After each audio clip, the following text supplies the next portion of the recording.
ನಾನು ಹೇಳ್ತೀನಿ ಕೇಳಿ. ಅವನು ಅಮಿತಾಬ್ ಬಚ್ಚನ್ ಇಂದ ಡಾಕ್ಟರ್ ರಾಜ್ಕುಮಾರ್ ಹೀರೋ ಆಗಿದ್ದಾರೆ ಅಂತಕ್ಕಂಥದ್ದನ್ನೆಲ್ಲ ನಿಲ್ಲಿಸ್ಬೇಕು.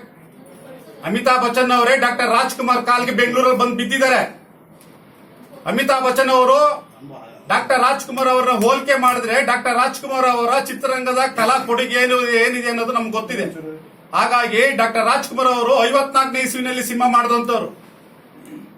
ಈ ಡಾಕ್ಟರ್ ರಾಜ್ಕುಮಾರ್ ಅವರು ಕೊಟ್ಟಿರ್ತಕ್ಕಂಥ ಅದ್ಭುತವಾದ ಒಂದು ಇತಿಹಾಸ ಸೃಷ್ಟಿಯಾಗಿರ್ತಕ್ಕಂಥ ಸಿನಿಮಾಗಳನ್ನ ಯಾರು ಕೊಡಕ್ ಸಾಧ್ಯವಿಲ್ಲ.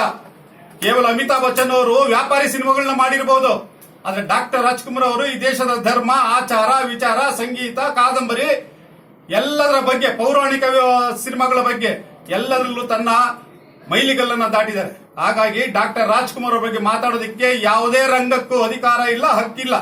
ವಿಶೇಷವಾಗಿ ಈ ರಾಮ್ ಗೋಪಾಲ್ ವರ್ಮಾ ಇವತ್ತು ಏನ್ ಮಾತಾಡಿದ್ದಾನೆ, ಅವನೊಬ್ಬ ಅವಿವೇಕಿ, ಅಯೋಗ್ಯ.